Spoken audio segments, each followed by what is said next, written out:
Suspense.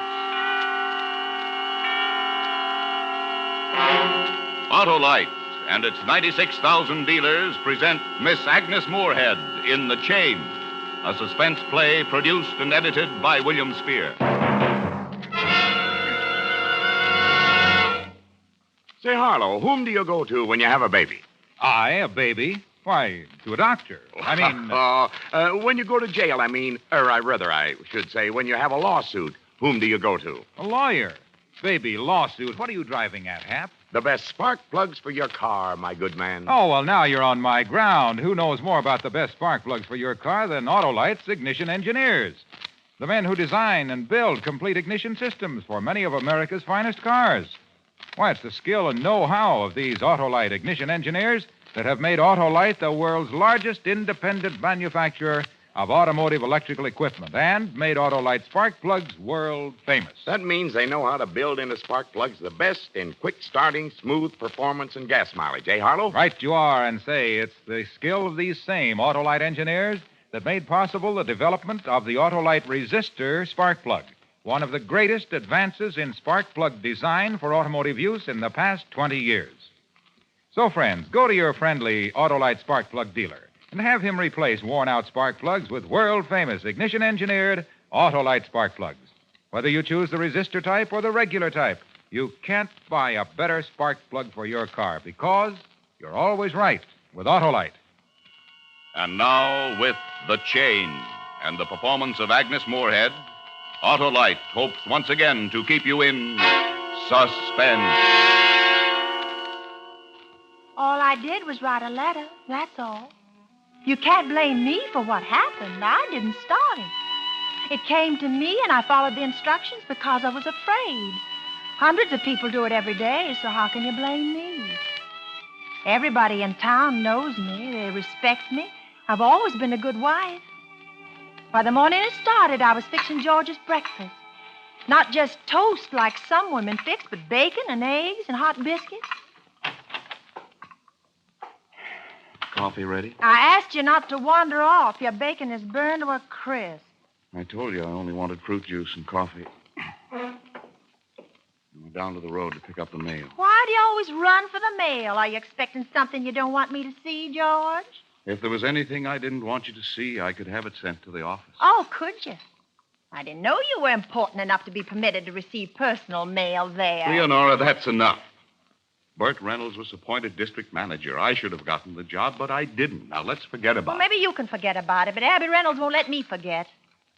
She has a hired man to do her work now. She can spend half her day in town, but not Leonora Carpenter. No, poor Leonora is bottled up here without a car, without anything. Here's your coffee. After all the trouble I've gone to, I guess I can throw the rest of the breakfast out. What was in the mail? Just this letter for you. For me? Who was it from? I don't know, Leonora. I've never opened your mail. Well, you need be so sarcastic. Oh, dear. From my cousin Emily. One of those ridiculous chain letters. This letter was started by a holy man in Tibet to end all evil. You must make 2 copies and mail them to others within 24 hours or the chain will be broken. Whoever breaks the chain will meet with evil. A Navy pilot broke the chain and was killed in a crash 2 days later. Such a ridiculous thing. Now, who can I send it to? You can burn it and not send it to anybody. Well, maybe you don't think so, but I think our luck is bad enough as it is. I could send one to Abby Reynolds, of course, but I'd have to sign my name to it. And since you're peeved with Abby, she's fortunately spared. Besides, she'd tear it up. Yes, she would. That'd be just like Abby. What's the name of the man they hired? I don't know. Kirch, something or other. Kerchevsky, Peter Kerchevsky. Peter Kerchevsky. You're not thinking of sending a copy to him? Why not, George? Why not? Well, it's absurd. You don't even know the man. I send one to him and he sends one to Abby. He probably won't send it to anybody. But he will, George. He's a foreigner, isn't he? And they're all so superstitious. He'd have to send it to her. He may not even know anybody else. Suit yourself. Need anything from town? No. Time for him to be getting back to the office.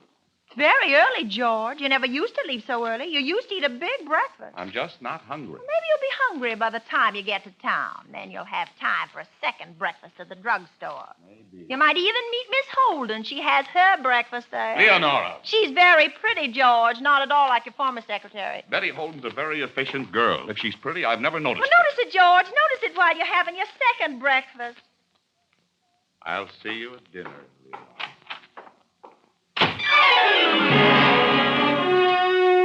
George didn't fool me a bit. He never did. Some wives can't see the signs, but I could. I cleaned up the house spotless. That's where I kept it. Then I sat down with the letter. I made a copy and addressed it to Mr. Peter Kaczewski, care of Mrs. Abby Reynolds. Then I made the second copy. Whoever breaks the chain will meet with evil. Hadn't spoken to George about this copy.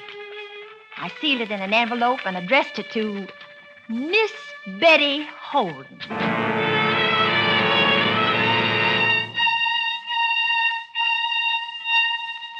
I mailed the letters, then I waited patiently. I watched George's face the next night when he came home. I had all his favorite things for dinner. I even had my hair put up the way he liked it best.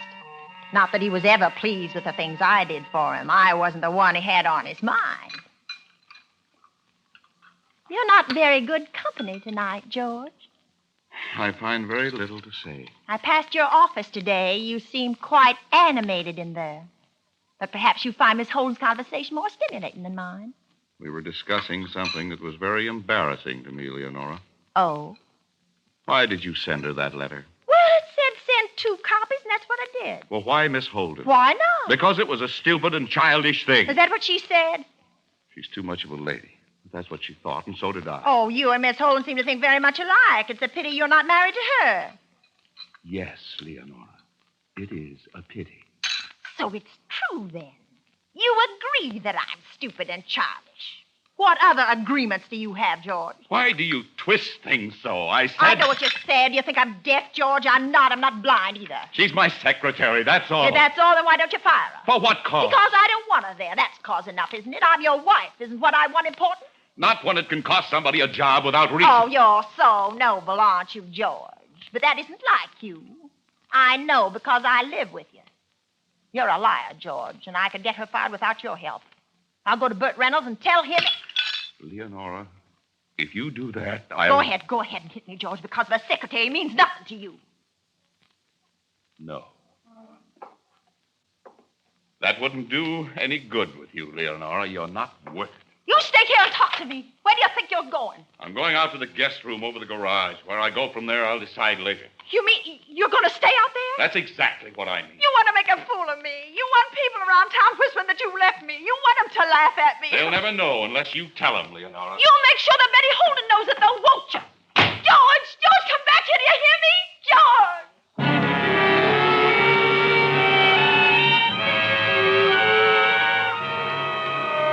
I knew they were talking about me. I could see it in their faces every time I went into town. The woman is always to blame when something goes wrong. But they didn't know what George was like. I went to town every day, whether I had to or not, to show them I had nothing to be ashamed of. Thursday was the day Abby Reynolds did her shopping at the Bon Ton, and I planned to meet her, accidentally. Leonora! Oh, Leonora, I'm so glad to see you. Hello, Abby. I tried to phone you this morning. Oh, well, I've been in town all day. Bert told me to call you. I'm glad I ran into you instead. Well, there's something I have to tell you. We know you meant no harm. So George has been criticizing me to Bert. Why, no, dear. I meant about the letter. The chain letter you sent to Peter Kaczewski. What harm could that do, Abby? None. That's what Bert tried to tell him, but he's a very quiet, strange man. And, well, you see, Leonora, his wife died yesterday. Oh, no. No, Abby. He got the letter a few days ago. No. He can't read English, so he usually brings his mail to Bert. But his wife got sick that morning, and he took her to the hospital. He didn't bring the letter to Bert until this morning. And without thinking, of course... He read it to him? Bert tried to reason with him, but he didn't seem to hear. He just kept staring. Then he turned and walked out of the house. He blames me? He thinks it's my fault. Why did you ever send it to him, Leonora? Why did you pick well, him? I meant no harm, Abby. I swear it on my heart. I just mean... You better tell George about it. in case there's any trouble. Yes. Yes, I'll tell George. You see, if I'd sent the letter to Abby, it never would have happened. That's what I would have done if she wasn't always trying to make herself better than I was. I wouldn't have been in this if it wasn't for her. I left the Bon Ton and went to the square. The Country Hill bus wasn't due for half an hour. I couldn't stand there, so I walked out of town, and I crossed the wooden bridge over the river. The side road was pitted with ruts left by the rain, and I stumbled and the heel of my shoe broke off. I sat down on a patch of grass and tried to fix it, and then I heard a branch snap in the trees behind me. Hello, Mrs. Carpenter. It was a voice I'd never heard before. But when I turned, I knew the face. It was Peter Krzyzewski. He was all dirty and unshaven, and he had a half-empty bottle in his hand. You afraid, huh, Mrs. Carpenter? You stay away from me! Stay away, do you hear? You? He started for me. I threw the shoe. It caught him in the face, and a nail tore a gash in his forehead. I turned and started to run up the hill. I got you. I could hear him behind me. He was getting closer and closer, and the house was still a quarter of a mile away. A quarter of a mile away! I got you, Mrs. Carpenter.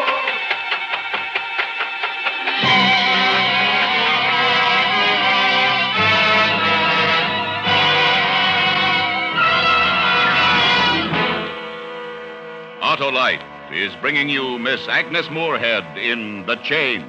Tonight's production in radio's outstanding theater of thrills, Suspense.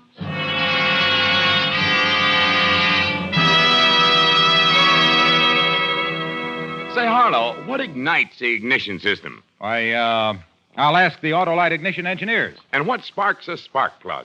That's another for Autolite ignition engineers. If anyone knows spark plugs, it's these same Autolite engineers who design coils, distributors, and all the other vital parts that make up the complete ignition systems used as original equipment on many makes of America's finest cars. They really know, eh, Harlow? Yes, sir. And look at the Autolite resistor spark plug they developed. It's one of the greatest advances in spark plug design for automotive use in the past 20 years. Can they talk about spark plugs like you, Harlow? Sure they can. And your friendly Autolite spark plug dealer can tell everyone listening to this program as much about world-famous ignition-engineered Autolite spark plugs as I can. No. Sure. So go to him and have him replace your worn-out spark plugs with world-famous ignition-engineered Autolite spark plugs. And whether you choose the resistor type or the regular type, for smooth performance and the best in gas mileage, you can't buy a better spark plug for your car because you're always right with Autolite. And now, Autolite brings back to our Hollywood soundstage our star, Agnes Moorehead, in The Chain, a tale well calculated to keep you in suspense.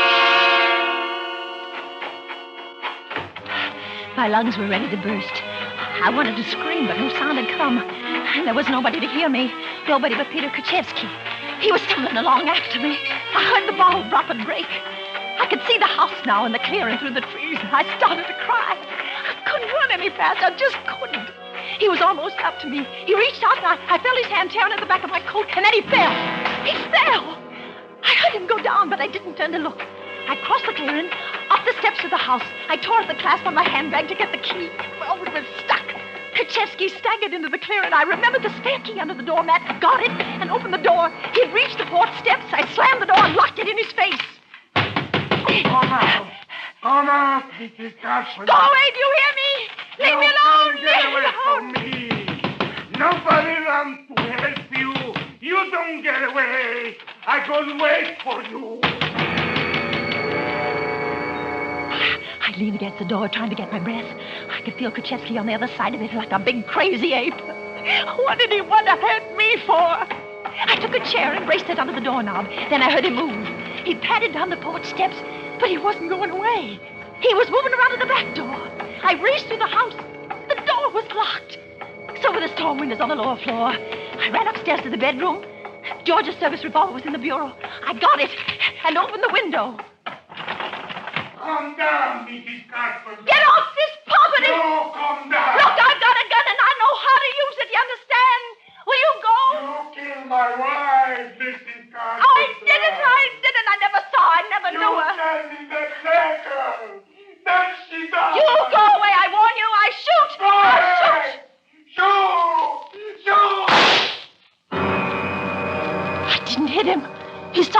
way across the clearing. I fired again and again. He kept backing away, looking at me with that mean, horrible face. I tried holding the gun with both hands and squeezing the trigger as George had taught me, but I couldn't hit him. He backed into the trees at the edge of the property. I'm going to pay for what you do, Mrs. Carpenter. I'm going to come back. I'll see you again. You're going to pay.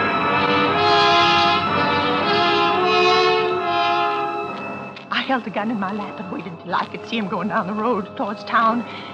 Then I unlocked the bedroom door and slipped down the stairs to the telephone. Number, please.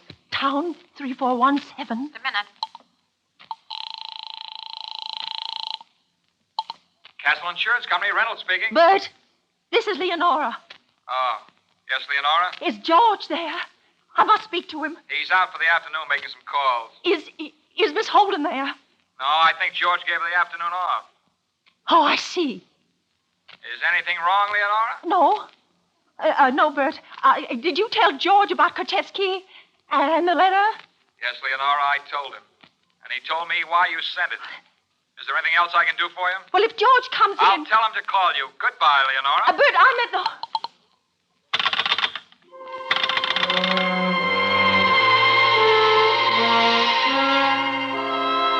George knew. He knew and Betty Holden knew. She was keeping him in town. This was what they wanted. They wanted something to happen to me. It'd be getting dark soon. Kochevsky would come back and I'd be alone. I'd be all alone. Number, please. This is Mrs. George Carpenter of Country Hill. Will you call the police and ask them to send a car out? Somebody's trying to kill me.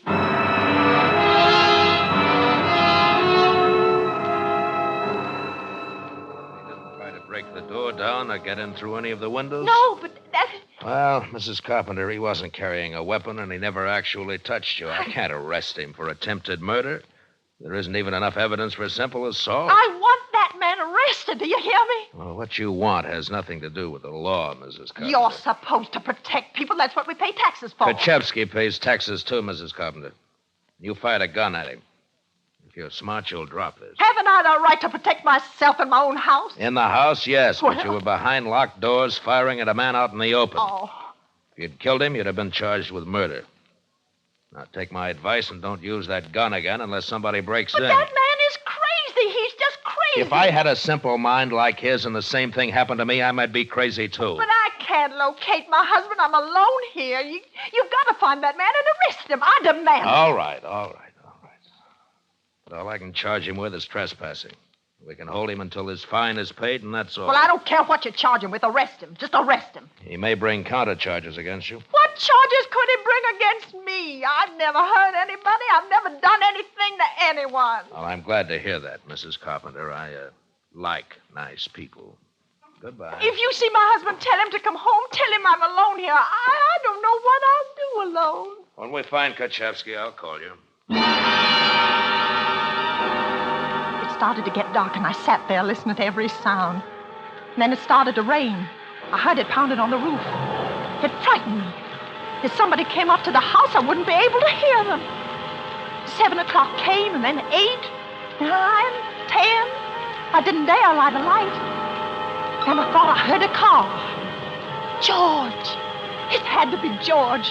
The headlights flashed through the windows as the car turned into the drive, and a moment later I heard his key in the lock.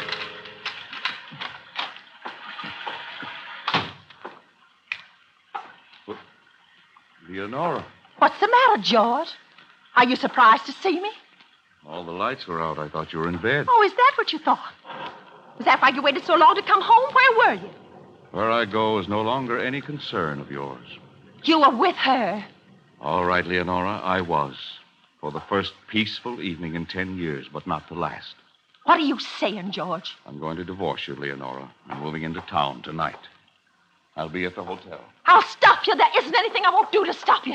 I know I can depend on you for that. A wife doesn't mean anything to you, George. You don't know what I've been through. You don't know what happened today. I know you tried to kill a man with a gun. How do you know that? Everybody knows it. The police are looking for Kochevsky. You have no feeling about what you've done to that poor, confused devil, have you? I haven't done anything to him, the superstitious idiot. All I did was send a silly letter. That didn't kill his wife. I'm sorry she's dead. I'm sorry. I'm sorry. No, you're not. You're only sorry because you're afraid for yourself. How can you say that to me? Because I know you, Leonora. After 10 years, I really know you. You didn't send those letters the way other people send them. You sent them with a curse out of the evil of your heart. You can't kill people with a curse. Which is fortunate for me. I'm not talking about the act, Leonora. I'm talking about the intent. I want to get my clothes. You can't. You can't. I won't let you. All right, I can get others. Goodbye, Leonora. I forbid you to leave this house. Get out of my way. No, George, no, I'm your wife. Remember how things used to be with us? They can be that way again, George. Let go of you me. You know I can make you happy. Kiss me. Just kiss me once. Get out of my way! No, George. Oh, don't leave me. Don't leave me.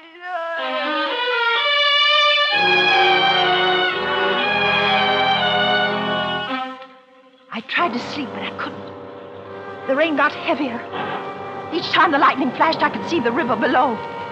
It was beginning to wash over the bridge. A shutter tore loose and started to bang.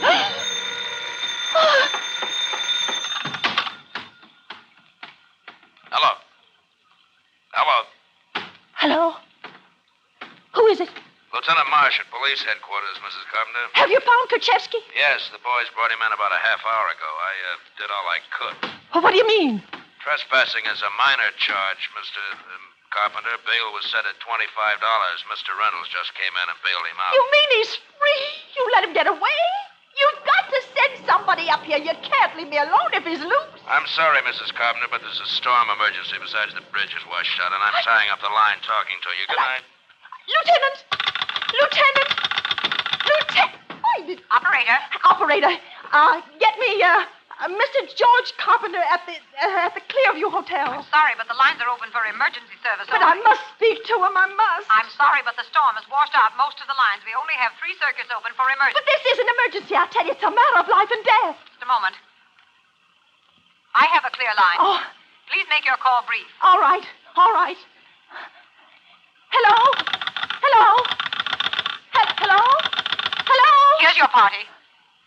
Hello. George! Oh, George, it's Leonora. You've got to help me, please. They arrested Kerchevsky, but Bert Reynolds bailed him out. I know it. Bert told me.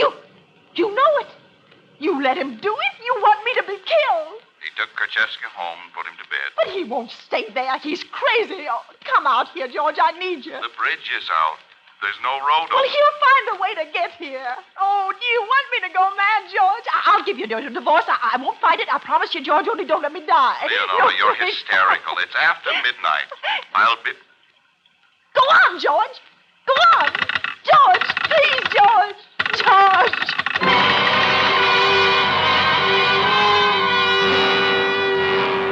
The line was dead.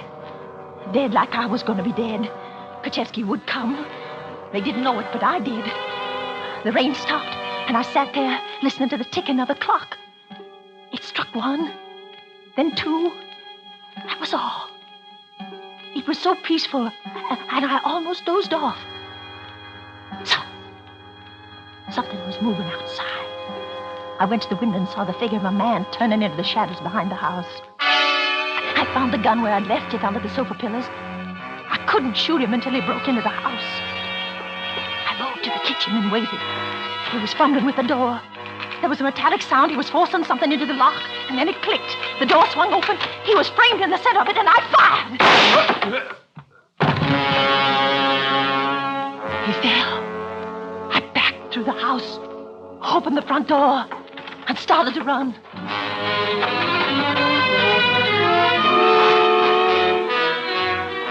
The road was a sea of mud. I knew he was dead, but I could feel him behind me, chasing me. I got to the river. It was starting to flood, but there was a boat coming across. Oh, I just cried with relief. When it landed, I ran to it. A man jumped out. Hello, Mrs. Carpenter. Oh! No, you're dead. You can't hurt me. You're dead. My wife, she's dead, Mrs. Carpenter. Look at me, lady. Look at my face. I'll give you money. I won't say anything about this. You can get away. Why you do this thing to me, Mrs. Carpenter? Why? I ever do to you? My husband was the one. He told me to do it. I didn't want to. He made me. You lie, lady. Your husband is good man. You're choking me. Don't you like to die, Mrs. Carpenter? You like to write letters. You like other people should die. You mustn't kill me. You mustn't. It's wrong. You'll be punished for it. You know that, don't you? Who going to punish me, lady? You? I didn't mean to shoot you up there tonight. I thought you were hurt. I was coming down to get a doctor for you. You just came across the river. You couldn't have gotten down here before me.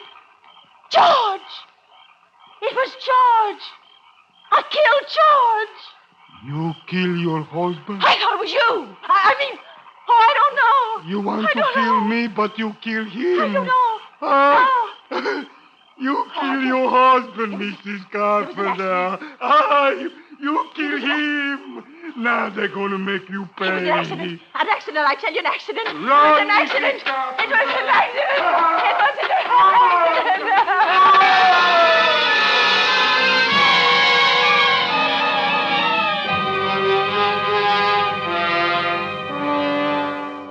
You should catch him and put him away because he's dangerous, I tell you. I came back here to the house and I found George. I left him just as it was so you could see it was an accident, Lieutenant. I called you as soon as I got the phone line working. Yes, I see, Mrs. Carpenter. Did you get all that on the wire recorder, Chuck? Yeah. Good. Shut it off. Well, you better get your coat, Mrs. Carpenter. You mean I'm being arrested? On suspicion of murder, Mrs. Carpenter. Oh, but you're making a mistake. All I did was write a letter. And kill your husband. But that was an accident. Why should I kill George? I had no reason. But you did have a motive for killing him. A very strong motive. He left you. He was divorcing you. He was going to marry another woman. And you knew all that before you shot him. But I didn't. It's on the recorder. Oh, you don't believe me. Well, don't worry about me, Mrs. Carpenter. It's the jury you've got to convince. All I did was write a chain letter.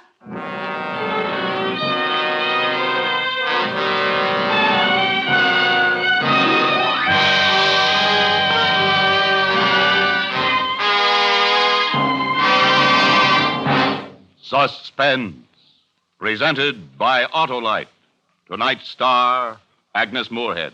Doctor, lawyer, merchant, chief. Hap, you're stating my belief that every car owner can be happy if his car is equipped with a set of the world-famous ignition-engineered Autolite spark plugs. So be sure to have your dealer give your spark plugs a spring checkup. Autolite makes over 400 products for cars, trucks, planes, and boats in 28 plants coast to coast. These include complete electrical systems used as original equipment on many makes of America's finest cars. Spark plugs, batteries, generators, coils, distributors, electric windshield wipers, starting motors, bullseye, sealed beam headlights. All engineered to fit together perfectly, work together perfectly, because they're a perfect team. So, friends, don't accept electrical parts supposed to be as good. Ask for and insist on Autolite original factory parts at your neighborhood service station, car dealer, garage, or repair shop. Remember, you're always right with Autolite.